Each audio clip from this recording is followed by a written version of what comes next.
اللہ نے میری وہ ذمہ داری نہیں، میں جو بات قرآن کی وہ سمجھا رہا ہوں۔ یہ نظریہ کفر اور شرک، اس لیے وسیلہ اس معنی میں شرک۔ اب آ گیا اور وہ تھوڑے سے نیچے وہ کہتے ہیں کہ نہیں، ہمارا یہ عقیدہ نہیں، ہمارا یہ عقیدہ نہیں ہے کہ اللہ نہیں سنتا، اور نہ ہمارا یہ عقیدہ ہے کہ اللہ تبارک و تعالیٰ جو ہے نا وہ مجبور ہے کسی کے آگے، کیونکہ وہ پہلے تو مجبور مانتے ہیں۔ دیکھو ایک آدمی کسی آدمی کے پاس گیا، اس کو کام ہے، وہ سوچتا ہے یہ آدمی میرا کام نہیں کرے گا، ایک تگڑا آدمی لے کے جاتا ہے، وہ دیکھتا ہے کہتا ہے اگر میں نے کام نہ کیا نا یہ مجھے نقصان پہنچائے گا، تو کرتا ہے نا مجبور۔ یا اس کا بیٹا بھتیجا لے جاتا ہے، بھانجا لے جاتا ہے، وہ محبت سے مجبور ہو جاتا ہے، تو وہ مجبور ہو کے کام کرتا ہے، چاہے محبت سے کا۔ یہ لوگوں کا شعوری طور پر تحت شعور یہ عقیدہ اور نظریہ ہے کہ اللہ میری بات نہیں سنے گا، یہ بالکل دنیا والی بات، اور اگر میں اس کا واسطہ دوں گا تو پھر چوکی پڑے گی، یہ کفر اور شرک، یہ عقیدہ صحیح نہیں۔ کچھ لوگ ہیں کہ وہ کہتے ہیں نہیں ہمارا یہ عقیدہ نہیں ہے، اللہ نہیں سنتا، ہمارا یہ عقیدہ نظریہ نہیں ہے، اور نہ یہ ہے کہ اللہ کسی کے آگے مجبور ہے۔ وسیلہ تو تم بھی کہتے ہو، تم کیوں کہتے ہو؟ ہم ویسے نا صرف رسول اللہ کا وسیلہ کہتے ہیں، ہم اور وسیلہ کوئی نہیں کہتے۔ بھائی بات یہ نہیں ہوتی، بات یہ ہے کہ وسیلہ جائز ہے تو سب کا جائز ہے، نہیں جائز تو محمد رسول اللہ کا بھی جائز ہے۔ بات یہ ہے کہ تم وسیلہ کہتے کیوں؟ تمہارا یہ عقیدہ نہیں، ہمارا یہ عقیدہ نظریہ نہیں۔ یہ ہے تبلیغی جماعت جو بندی حضرات اور یہ جماعت اسلامی اور تبلیغی جماعت جتنے ہمارے ہاں یہ تنظیمیں جتنی بھی یہ ساری جن جو حنفی حضرات، لیکن وہ بریلوی نہیں، ان میں اکثریت جو ہے وہ کہتے ہیں کہ ہم صرف رسول اللہ کا وسیلہ کہتے ہیں، یا کسی اور مطلب سے محبت ہو جاتی ہے۔ نہیں تم کہتے کیوں؟ سوال تو یہ ہے، کہتے ہیں یہ ہمیں بس اس سے محبت ہے، اپنے گناہ پیار ہے، اپنے گناہ آخر وہ رسول ہیں۔ ہم یہ پوچھ رہے ہیں کیوں کہتے ہو، نظریہ اپنا بتاؤ۔ کہتے ہیں پاس ہم بس ویسے ہی کہتے ہیں، یعنی اچھا تم ویسے ہی کہتے ہو نا تو تم بدعتی اور بدعت کرتے ہو۔ تو قرآن میں اللہ نبیوں کی دعائیں بتائیں، رسولوں کی دعائیں بتائیں، انہوں نے کوئی وسیلہ نہیں ہے۔ صحابہ کرام کو رسول اللہ دعائیں سکھائیں، صبح کی شام کی رات دن کی، گھر میں آنے کوئی وسیلہ نہیں۔ چھوٹے صحابہ بڑوں کا وسیلہ نہیں کہتے تھے، اور جو صحابہ کے شجرت کے تابع ان کا نہیں، تو پھر بدعت کرتے تم بدعتی۔ تو لہذا واسطہ وسیلہ صدقہ تو فعل کہنے والا یا مشرک ہے یا بدعت، اور یہ میں نے وجہ آپ کو بتا دی، باقی اس کے دلائل سارے موجود ہیں قرآن اور حدیث کے لیے۔ اب سوال یہ پیدا ہوتا ہے کہ کوئی وسیلہ ہے بھی صحیح؟ دعا مانگنے میں ہاں 3 طرح کا وسیلہ ثابت ہے قرآن اور حدیث، باقی کسی شخصیت زندے کا، مردے کا، قبر کا، مزار کا، درگاہ کا، پانی کا، کلندر کا، سائن کا، مردے کا دینا، یہ سارا میں نے بتا دیا، یا شرک ہے یا بدعت۔ اب ہم نے یہ بات سوچنی ہے کہ اللہ سے جو دعا مانگنی ہے تو کیا اس میں کسی کا وسیلہ، کوئی وسیلہ دیا جا سکتا ہے؟ تو یہ وسیلہ 3 قسم کا ثابت ہے قرآن حدیث سے۔ پہلا یہ کہ اللہ کو اس کے ناموں کا اور اس کی صفتوں کا واسطہ دینا، یا اللہ تجھے واسطہ تیرے غفور ہونے کا، تیرے رحیم ہونے کا، تجھے واسطہ تیرے کریم ہونے کا، میرا یہ کام کر۔ وَلِلَّهِ الْأَسْمَاءُ الْحُسْنَىٰ فَادْعُوهُ بِهَا۔ اللہ فرماتے ہیں اللہ کے لیے اچھے اچھے نام ہیں، جب تم اللہ کو پکارو، جب تم اللہ تعالیٰ کو پکارو تو اللہ تعالیٰ کو اس کے ناموں کا واسطہ دے کے پکارو۔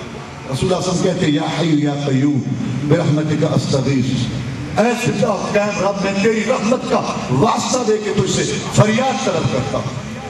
اور پھر دعا موجود ہے اللہم انی عبدک و ابن عبدک و ابن امتک ناصیتی بیدک ماض فی حکمک عدل فی قضاؤک اسألک اللہم بکل اسم هو لک اور سمیت من نفسک اور لم تکن خلقک استعصت بھی فی علم الغیب عندک، یا اللہ میں تجھ سے تیرے ناموں کا واسطہ دے کے تجھ سے سوال کرتا ہوں۔ اللہ تبارک و تعالیٰ سے دعا کرنا، اللہ کو پکارنا، اس کو اس کی ذات کا یا اس کی صفتوں میں سے کسی صفت کا واسطہ دے کر یہ اللہ سے مانگنا ہے، یہ ثابت ہے۔ یا اللہ تعالیٰ کو اپنے کسی نیک عمل کا واسطہ دے، اپنا کوئی نیک عمل، اللہ کے اللہ کا یہ کیا پڑھتا بندہ اللہ کو تو سارا پتہ ہے، دوسروں کے سامنے نہیں چرچا کرنا چاہیے اپنے نیک عمل کا، لیکن اللہ کے ساتھ تو بات کرے۔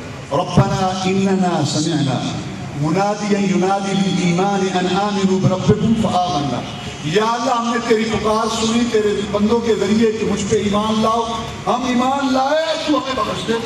یہ ایمان لانا اس کو پیش کیا۔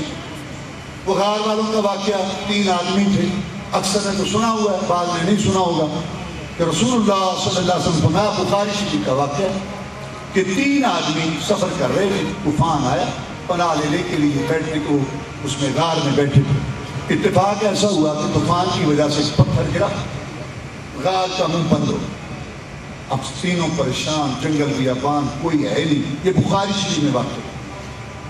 اللہ تعالیٰ کو اپنے نیک عمل کا واسطہ ہو۔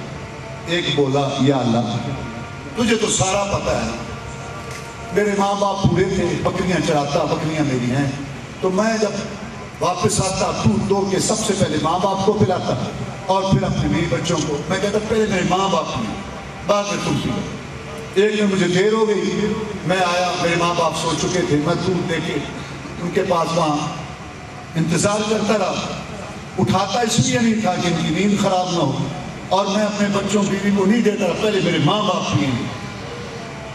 جب ان کی آنکھ کھلی میں نے وہ دودھ پیش کیا، جب انہوں نے پی لیا، پھر میں نے کہا یا اللہ تو جانتا ہے اگر میں نے یہ عمل تجھے راضی کرنے کے لیے کیا ہے تو اس پتھر کو دور کر دو۔ رسول اللہ صلی اللہ علیہ وسلم فرماتے ہیں پتھر تھوڑا سستا، روشنی کچھ لگی لیکن وہ نکل نہیں سکتا۔ دوسرا آدمی بولا یا اللہ میں اپنے چچے کی لڑکی سے اتنی محبت کرتا تھا جتنی کوئی مرد کسی عورت سے کرتا، میں اس کو گناہ کی دعوت دیتا تھا، وہ مانتی نہیں۔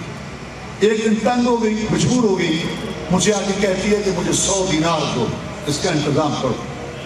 میں نے اپنی وہ گندی شرط رکھی، مجبور ہو کے مان لی، تو میں نے وہ پیسے اکٹھے کیے 100 دینار میں نے اس کو دیے، اور جب میں بیٹھا نا برائی کے لیے جیسے مرد بیٹھتا ہے اور تو میں اس وقت اس نے مجھے کہا اللہ سے ڈر نکاح کر کے صحیح طریقے سے آ، یا اللہ مجھے تیرا ڈر آ گیا تھا، میں نے پیسے بھی چھوڑ دی، اس کو بھی چھوڑ دی، تجھے تو پتہ ہے اگر میں نے یہ کام تیرے لیے کیا تو اس کو دور کا۔ رسول اللہ صلی اللہ علیہ وسلم پتھر اور سے رکھی۔ تیسرے نے کہا یا اللہ میں نے مزدور رکھے تھے، شام کو جب مزدوری دینے لگا ایک مزدور ناراض ہو گیا، باقی تو چلے گئے، ایک ناراض ہو گیا کہ نہیں یہ ہے وہ، میں نے کہا کہتے نہیں ناراض ہو کے چلا گیا۔ مجھے تیرا ڈر آیا، میں نے اس سے کچھ چیز لی، پھر اور لی اور بڑھایا، اور نفع، پھر میں نے کھیت وہ بنائے، اس میں چاول دے، پھر گائے لی، چرانے والے اتنا مال۔ بڑے عرصے کے بعد وہ آیا کہ یار وہ تھوڑی مزدوری بنتی تھی، وہ تو یار غریب کے بچے آج مجبور ہیں لاؤ۔ میں نے کہا یہ کھیت بھی تمہارے اور گائے کرو، یار مذاق تو نہ ہو کرو، ہماری غربت کا مذاق اڑاتے ہو، تھوڑی مزدوری بنتی تھی تو گئے ہم اپنا آج کا وقت گزارے۔ میں نے کہا نہیں یہ سب تمہارا ہے، یا اللہ تجھے تو پتہ ہے کہ میں نے دے لی۔ رسول اللہ فرمایا پتھر دے دیا، وہ تینوں بہرا اپنے کسی نیکم۔ ہاں کوئی آدمی اگر سچا ہے وہ تو اللہ جانے اور وہ جانے، وہ یہ کہہ سکتا ہے کہ یا اللہ مجھے تیرے نبی سے محبت ہے، یہ کام کر، یا اللہ میں تیرے نبی کی تابعداری کرتا ہوں، اس تابعداری کی وجہ سے یہ عمل ہے۔ لیکن یہ کوئی بات نہیں کہ وہ تیرا نبی ہے اس کے واسطے اس کے وسیلے، وہ تیرا ولی ہے اس کے واسطے تو غیر واسطے سے۔ یہ جیسے میں نے بتایا شرعی لحاظ سے بھی غلط ہے اور ویسے بھی یہ عقل کے بھی خلاف ہے۔ جب اپنا آدمی عمل پیش کرے جیسا کہ اللہ کو قبول ہے، اللہ سے بات ہو رہی کہ نوکر غلام ہے کرتے ہیں، اس کو تو ہر بات کا پتہ ہے، یہ تو بات ہوئی۔ لیکن یہ وہ فلاں اگر یہ ہو کہ اللہ فلاں تیرا نیک بندہ ہے، ہاں وہ بڑا بزرگیدہ ہے، اس نے بڑی نیکی، ہاں وہ ایسا اتنا مرتبہ بنا تو میرا کام کر، اس میں کیا ہے تم اپنی بات کرو، وہ نیک ہے میں نے اس کو درجہ تو کیا؟ رسول اللہ صلی اللہ علیہ وسلم کی بیٹی کو کہا فاطمہ یہ نہ سمجھنا میں محمد کی بیٹی ہوں، سے عمل کرے گی تو کام ہے، تو یہ کوئی بات نہ ہو۔ اور تیسری بات کسی زندہ نیک آدمی سے دعا کرانا، زندہ نیک آدمی سے دعا کرانا یہ ثابت ہے، رسول اللہ صلی اللہ علیہ وسلم سے صحابہ کرام نے کروائی وہ جو جمعے میں بارش کے لیے، اور ابو ہریرہ نے کروائی اپنی ماں کے لیے رسول کہ اللہ کے رسول صلی اللہ علیہ وسلم میری ماں کے لیے دعا کرو اللہ اس کو اسلام کی نعمت سے مالا مال کر دے، وہ آپ کو برا بلا کہتی ہے میرے دل کو تکلیف ہوتی ہے، آپ نے دعا کہ اللہم اہدنی میں بھی ہریرہ، یا اللہ ابو ہریرہ کی ماں کو ہدایت دے دے۔ ابو ہریرہ کہتے ہیں مجھے یقین ہو گیا کہ انشاءاللہ میں بڑا بھاگا، لیکن اس کے بھاگنے سے پہلے رسول کی دعا پہنچ، دروازہ بند تھا، مجھے پتہ لگا ایسے محسوس ہوا جیسے میری ماں نہ آ رہی، کپڑے پہنے دوپٹہ نہیں لیا، محرم کے سامنے، جلدی سے دروازہ کھولا، بیٹا